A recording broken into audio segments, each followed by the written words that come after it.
Maybe that happened. Maybe it didn't. You would have to have been there. And maybe that was a kitty, and maybe it wasn't.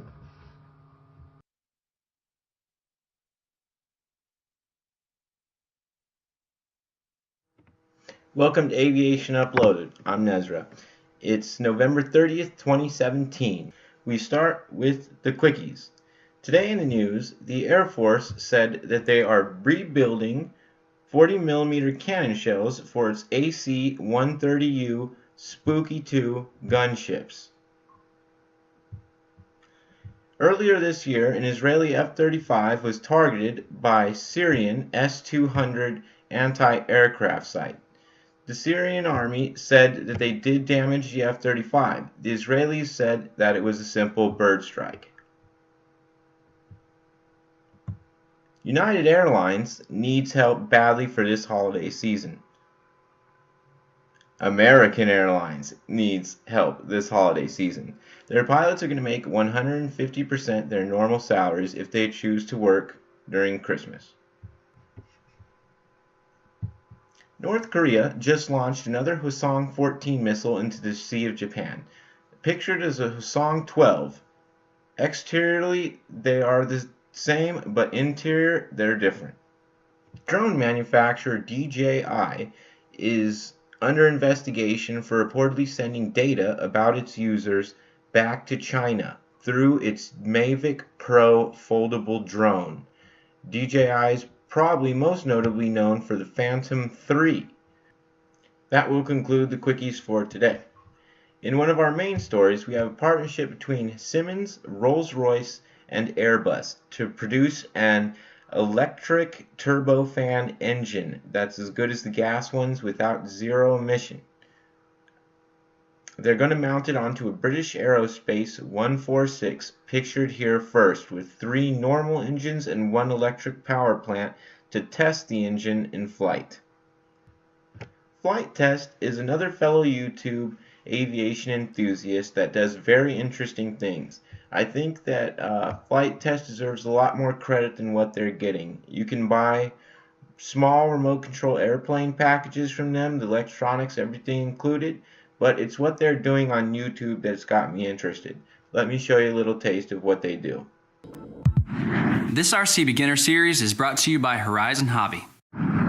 Hey, welcome to Flight Test. I'm Josh, and this is Josh. Hi. And this is episode 2 of our Beginner Series. Today we're going to talk about basic aerodynamics. Exactly. The first episode was all about choosing the right airplane. Hopefully, after watching that, you got through and you're able to choose the perfect plane for you. Yes. And now we're going to tell you how it works. Yeah, we want to give you a brief description. And when I say brief, basic, simple, because you can go all the way to college stuff with this. We just want to let you know. Did you go to college? No, I did not. I kind of knew that. We want to give you a basic understanding of the simple parts of an airplane, what they do, so when you do get in the air, you understand how everything works together.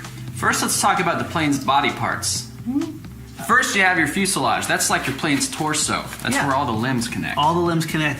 Something has to hold your tail, your motor, and your wings. That's right. And speaking of tail, that's back here. That's this guy right here. That's a whole section, actually, but it's made up of different parts. So back here on the tail, you have your 2 different stabilizers, your horizontal and your vertical. And that's pertaining to the orientation. This sits horizontally, this sits vertically. Right. But this actually gives you elevation stabilization, I guess you can call it. It keeps your plane from pitching up and down, but you do need something to give you the control for that. Yeah, so on the horizontal stabilizer, you have the elevator. The elevator does just what it says. It changes your elevation. Up and down. Up and down. Just like a real elevator. Yep. Now, even though it's called the vertical stabilizer. And that's just because it sticks up vertically. It's also called the fin. It gives you tracking stability. It keeps the plane tracking like a keel on a boat.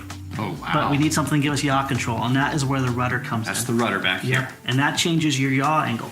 Right. So it actually helps you steer through the air as a yaw. The next body part is the arms. The arms. As we like to call them, the wings. Without the wings, nothing good would happen. You'd have an RC car. A really skinny one. Awkward looking RC car. Yeah, but the wings actually give you lift. Speaking of lift, you know what? The jury's still out on what actually creates lift, but there's 2 main theories and 2 main principles, especially in RC, that we use.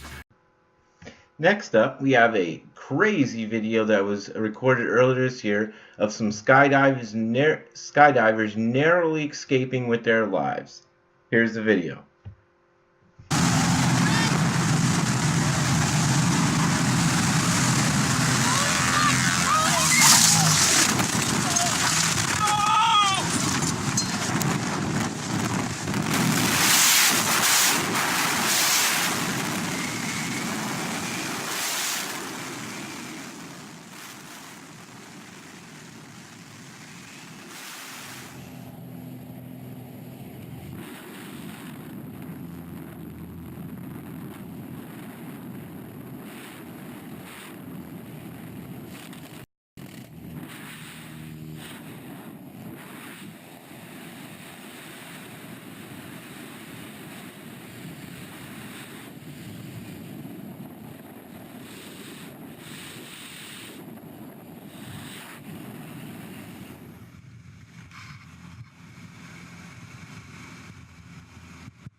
amazing nonetheless, and nobody was injured, and both pilots survived to see another day.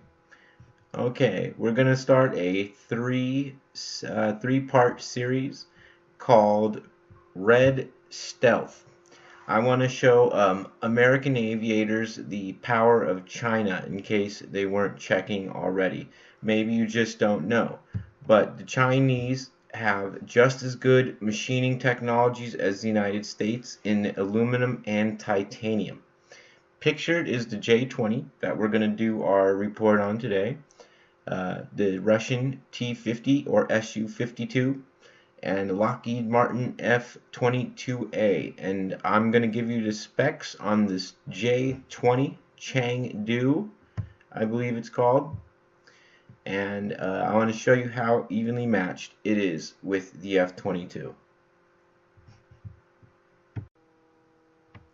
Here are some specs on the J-20 Chengdu. Crew, 1 pilot, air superiority fighter. Fuel capacity, 25,000 pounds. 2 external 400-liter fuel tanks. 2 Shenyang WS-10G power plants. Afterburning turbofans producing 87 nanowatts of thrust, or 19,000 pounds of thrust each. 32,000 pounds with afterburner. Maximum speed 1,300 miles an hour. I believe this also has supercruise. Wing loading of 410 kilograms squared, a meter squared. Armaments: PL-8 short-range air-to-air missiles, PL-10 semi-radar active air-to-air missile, PL-12 medium-range air-to-air missile, PL-21 long-range air-to-air missile, LS-6 precision-guided bombs.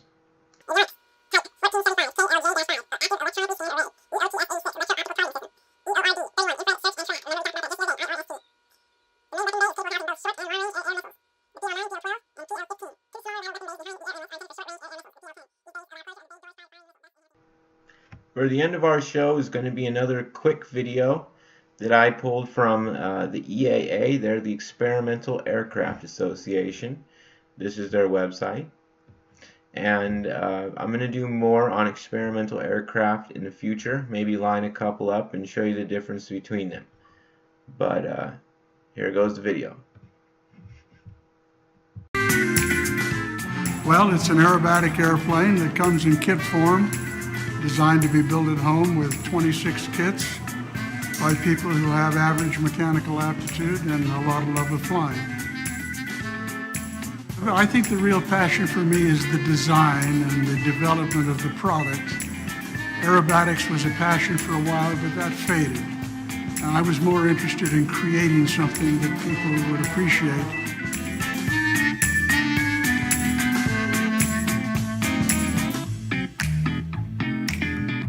This is the Midwing Special. I acquired the plane about 3 years ago.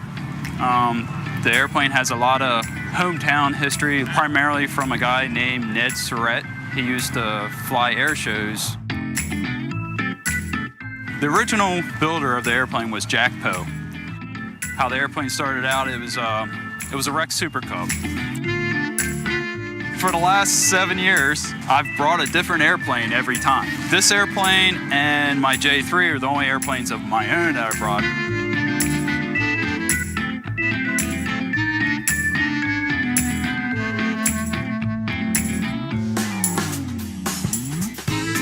When we got the airplane, it was basically a truckload of parts.